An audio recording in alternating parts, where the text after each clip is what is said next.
छोटे दोनों बच्चे, माँ और पिता ने दोनों बच्चों को लाड और प्यार से पाला है। इतना लाड और प्यार माँ बाप ने दिया है कि बच्चों को बाहर की दुनिया का कोई पता नहीं है। अचानक कोई ऐसी बीमारी आ जाती है गांव के अंदर कि माँ और पिता की दोनों की डेथ एक दिन में हो जाती है। अब छोटे छोटे बच्चे हैं, माँ और पिता का साया जब सर से उड़ गया है, किसके सहारे माँ और पिता उसको छोड़ के गए। जैसे ही माँ के पियर में पता चलता है कि मेरी बहन और बहनों का इस तरह से देहांत हो गया, वो आता है, आके देखता है बच्चों की हालत कि बच्चों को संभालने वाला कोई नहीं है। विचार करता है मामा, मेरी बहन चली गई तो कोई बात नहीं, मैं इस बच्चों को पाल पोस कर बड़ा कर दूंगा। जैसे इस बच्चों के माँ और पिता का अपने संस्कार करने के बाद दोनों बच्चों को ले जाकर अपने घर की ओर निकला है। लेकिन चाहे जितनी आदमी की इच्छा हो, पर जब तक औरत की राइट सजा नहीं मिले तब तक वो बेचारा पप्पू बन जाता है। बच्चों को जैसे ले जाकर गांव के अंदर में तो प्रवेश किया है, और हमेशा देखना पहले के जमाने में एक नारद होता था और घर घर में नारद। तुरंत ही गांव के बादल में पहुंचने के साथ में लोगों ने जाके मैसेज दे दिया, तुम्हारे घर पे दोनों बच्चों को लेकर तुम्हारा पति आ रहा है।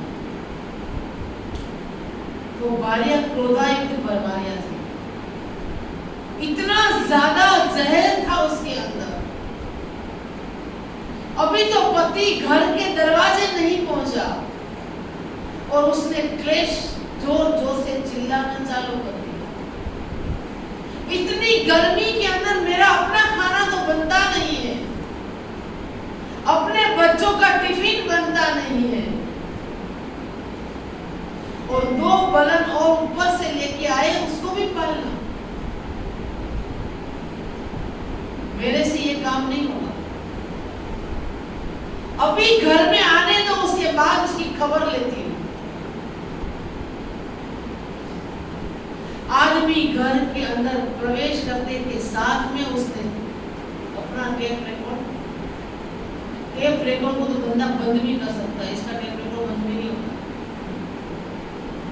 इतना ज्यादा बोलने लग गए जब वो आदमी कह रहा है कि मेरी बहन और बहनों दोनों चले गए, इस छोटे छोटे बच्चे को किनके सहारे में छोड़ के आता, इसीलिए मैं लेकर आ गई। लेके आए हो तो खुद पालना, मैं नहीं पालने वाली। लेके कौन आया? तुम लेके आए हो, तुम पालो। बच्चों को पाल कौन सकता है? लेडीज पाल सकती है, जेंट्स चाहे 10 प्यार दे दे, माँ और बाप का भी प्यार दे दे, फिर भी कुछ ना कुछ कमी जरूर रहेगी। अब उस दोनों बच्चों से इतना ज्यादा काम कराने लग गई मामी कि जब तक जंगल में से लकड़ी काट के नहीं लाके दोगे तब तक आपको खाना मिलेगा नहीं। अब छोटे बच्चों ने कभी हाथ के अंदर कुहाड़ी उठाई नहीं थी, हाथ कोई किसी बाहर उठाया नहीं था, लेकिन जब तक वो लकड़ी काट के नहीं लाएंगे तब तक खाना नहीं मिलेगा, और पेट मांगता है खाना।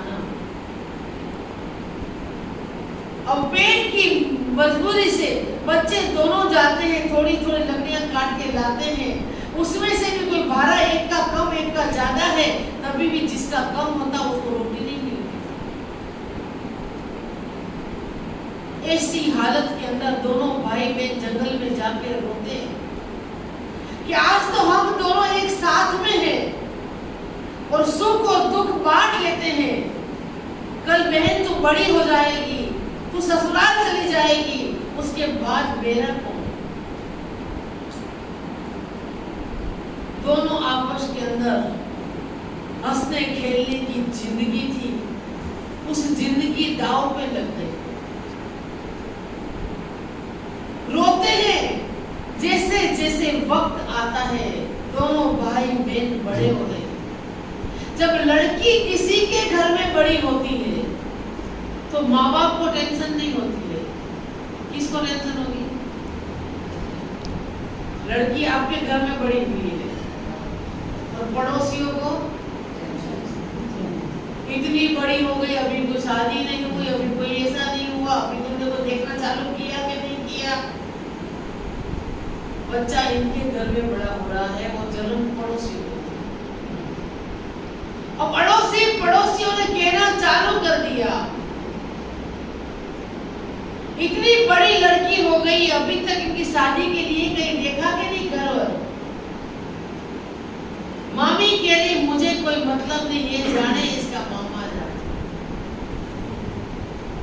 किसी का ऐसा भी होता है कि कुछ दिन बच्चे घर में रह जाते हैं, इसका प्यार अपने आप हो जाता है। और कोई इतनी कठोर होती है कि जिसका दिल जन्म से लगा के मरने तक भी पिघलता नहीं। इस मामी का दिल नहीं पिघला। मामा ने भी सोचा कि अब बड़ी लड़की हो गई तो विदा दे दूं ताकि एक बच्ची तो अपने घर में शांति से रहे। मांगा आया है अच्छा घर का और बच्ची को विदाई करने के लिए तैयारी कर दी। जैसी तैयारी करी भाई चौधार आंसू से रो रहा है। आज बहन घर से विदा हो जाएगी, उसके बाद मेरी संभाल कौन लेगा। विचार करके जब वो रो रहा है, बहन तो अपने ससुराल चली गई। अब ससुराल के अंदर वो इतनी रंग चंग से रह गई है, उसको कोई चीज की याद आने की आवश्यकता नहीं, क्योंकि ससुराल इतना अच्छा मिला है कि उसके अंदर वो सेट हो गई। लेकिन कहते हैं कि एक दूसरे ऐसे पड़ोसी मिलते हैं। यहाँ भाई भी अच्छी जगह पर नौकरी पे रह गया, उसका काम धंधा चालू हो गया, अच्छी लड़की से प्यार हो गया और उनकी भी शादी उसने बारों बार ही कर ली। भाई अलग जगह पे, बहन अलग जगह पे, मामा मामी भी अपनी जगह। लेकिन बहन के घर पे अब अच्छे दिन आए हैं और बच्चे का जन्म हुआ। बच्चे का जन्म हुआ तभी भी अड़ोसी पड़ोसी ने कहा क्या इनके कोई पियर वाले है नहीं क्या? तो ऐसे मौके पे भी कभी कोई आता नहीं है।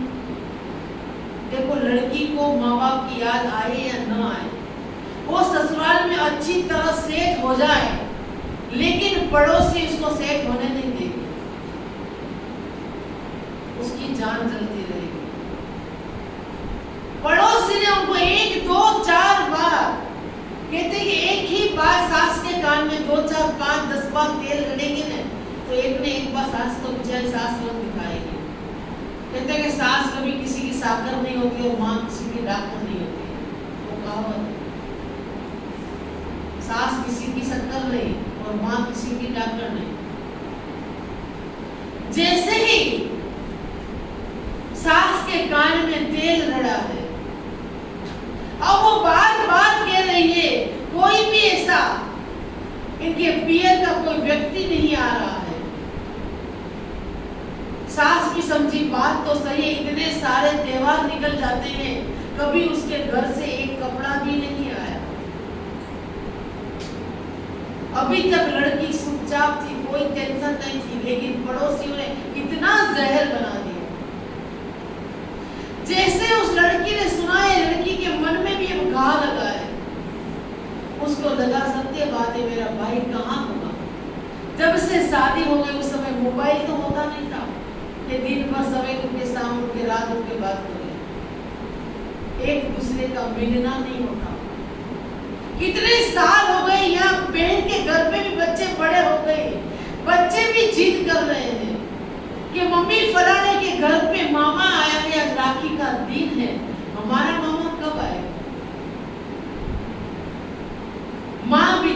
कैसे ही करके उसको सेट करते, नहीं भैया आज नहीं कल आएगा, कल नहीं परसों आ जाएगा, लेकिन जब तक नहीं आता है तब तक वो माँ को भी परेशान करता है कि माँ उनके घर पे तो मिठाई बनी है, मामा इतनी मिठाई इतने कपड़े लेके आए हैं, और मेरे मामा तो कभी नहीं लेके आए।